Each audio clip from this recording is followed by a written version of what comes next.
Welcome to the Real News Network. I'm Paul Jay in Baltimore. In the presidential election campaign, immigration is certainly going to be one of the important issues. And most people mean immigration from Mexico and Latin America when they talk about the issue. Now joining us is Mark Carlin from truthout.org and BuzzFlash at Truthout. He's just finished a 10-part series looking at the whole question of Mexico and the United States and the war on drugs. Thanks very much for joining us, Mark. Thank you, Paul. So, as I said, there's a 10-part series, and we can't go through all the main points of the 10 parts. A very rich series. But after doing all this work, Mark, what are you left with as sort of the most important points that you learned through doing this? Well, my takeaway is the war on drugs is really, for one, domestic consumption, and two, a lot of people are dying. Molly Malloy, who is a librarian at New Mexico State University in Los Cruces, has been someone who's actually tallied the people who have died as a result of the drug war as best she can. And she has a wide following. She can be found on frontierlist.org. She also has a listserv. And just the other day, she compiled new statistics put out by the Mexican government that more than 80,000 people have died since Felipe Calderon, who's the outgoing president, started the U.S.-led reinvigorated war on drugs in 2006. Another 160 or 180,000 have been displaced in Mexico, and 10 to 20,000 have disappeared. Nothing has been accomplished. The price of heroin is the same now as it was in 1972. Cocaine is generally considered up. The selling of coca leaves in Colombia has not dissipated at all. It's just been rerouted through Mexico. The reason Mexico became a corridor was because the U.S. clamped down on shipments to Miami.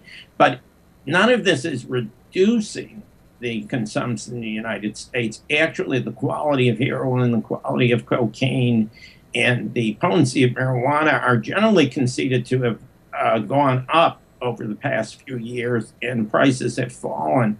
So that is a complete failure if you look at any sort of market analysis of drug trafficking and drug sales. What the U.S. is basically doing, and the Undersecretary for Drugs for Hillary Clinton testified to this in Congress, although he didn't call it this, is basically a whack-a-mole. They stopped the shipments from Colombia directly to Miami. So now they're going through Mexico. Now they say they're going to stop them from Mexico and then hit them in Central America. Then they say it will be in the Caribbean. But there's no end game as far as reducing the trafficking in drugs and the volume, because the consumption in the United States continues to go up. And U.S. simply won't address its domestic consumption problem. Well, you really are led to the conclusion, at least I am, that the status quo is the objective. The objective isn't to end drugs. The objective is to have ongoing, continuous, low-scale warfare throughout Latin America. And under the rubric of the war on drugs, you accomplish all kinds of things. And in the United States, there doesn't seem to be a serious effort to get rid of drugs, because I mean, every professional in the field says if you're really serious about limiting demand on the American side of the border, you actually go to not to maybe to full legalization, but you treat it as a medical problem, and you attack it from that angle. And the policy seems so clear, which leads you to then why is the war on drugs still the primary policy when every professional in the field essentially says it's failing?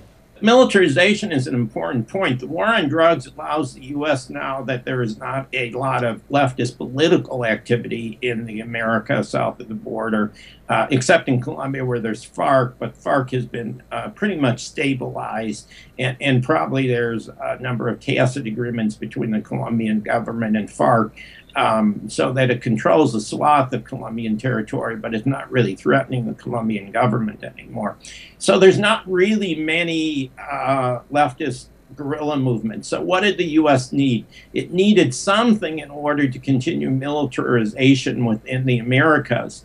And militarization allows for a free economy, particularly with the new NAFTA neoliberal trade agreements, and you have a Colombian trade agreement and so forth. In Mexico, one can argue that the war on drugs has actually helped transnational corporations. The Mexican gross domestic product is growing, particularly because of transnational activity. It's moving from what was a monopolistic oligarchy to a transnational sort of vehicle into the United States, meaning that companies set up maquiladoras, which are the cheap labor assembly and manufacturing plants south of the American border, where they pay maybe $7.50 a day instead of $12 an hour, $14 an hour for work. And then these entryways in the United States are being built over the Rio Grande, if they don't already exist, to allow for shipping into the United States. Now, what's happened is countries from around the world have set up shop there, not just United States companies that have outsourced to Mexico and therefore eliminated jobs in the U.S. And so the war on drugs, some would contend, is sort of a shock doctrine in Mexico being applied. The citizens don't really have a chance to politically protest because they fear for their lives. And many people who are killed in Mexico, and there's no question about this is just factual, are killed by the military there, the local police.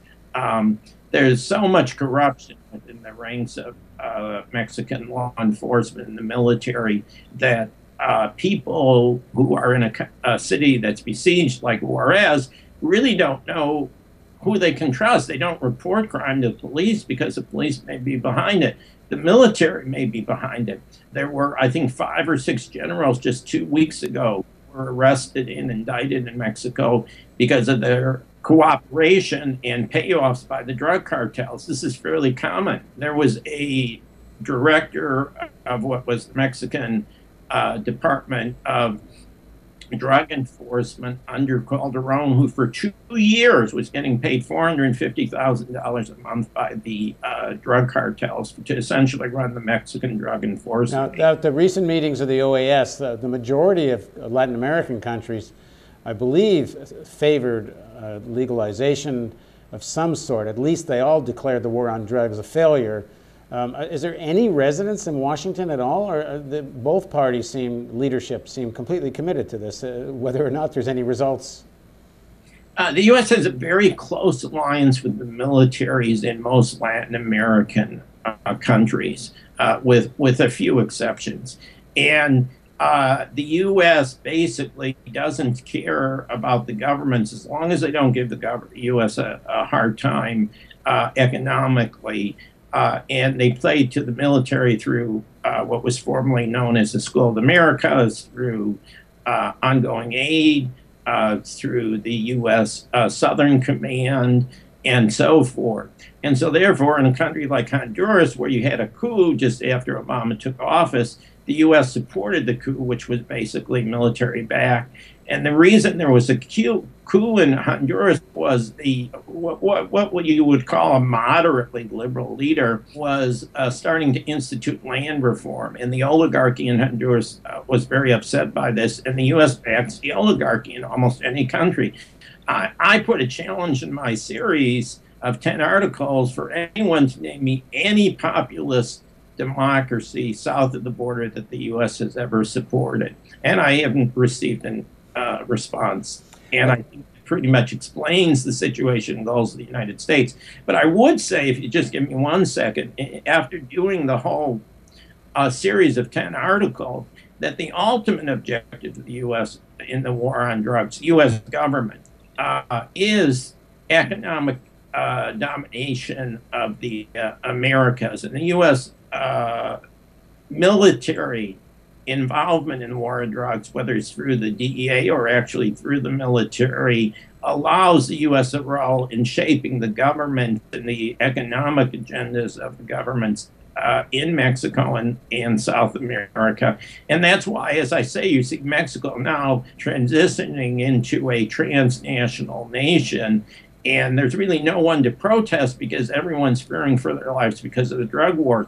But the drugs themselves, in terms of trafficking in Mexico, have not diminished one iota. If anything, they've increased. All you see is redistribution of the pie, and that includes to people in the military, local police, and people who are paid off very high up in the Mexican government.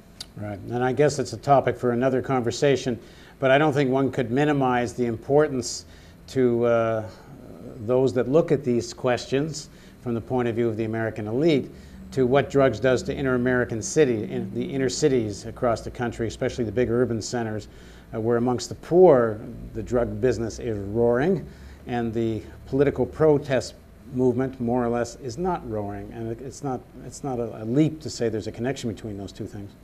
I would absolutely agree with you. We're basically drugging the poor to appease them in a way and to keep them quiet in the absence of providing economic opportunity. I would also point out that we had I had an installment that pointed out that the arrest, particularly of minority males in American cities on minor drug charges, is very important to the profitability of the prison industrial complex. And people may think that's some sort of radical term, but it's not. We have an increasing number of for-profit prisons in the United States, and the Corrections Corporation of America, for instance, which is, I think, the biggest, signs contracts, and they have to have a guarantee, basically, that 90% of the prison beds will be filled.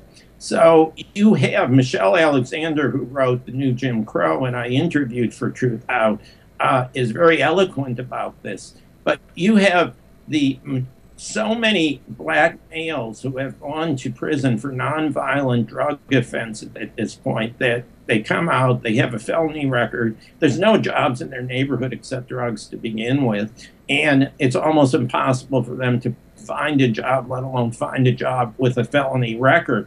But in essence, their value to the American corporate structure, to the prison guards unions, to the criminal justice system is actually monetized in terms of their going to prison on a drug charge. So they have a monetary value to many people's livelihoods because they are convicted for minor right. And it should be noted that the police officers across the country, many of them, have declared the war on drugs a complete failure, including the outgoing police commissioner of Baltimore. At any rate, thanks very much for joining us, Mark. Thank you, and thank you once again for helping to contribute to the Real News. Okay, and we'll put a link to Mark's series of articles under the video player. And so thanks for joining us on the Real News Network.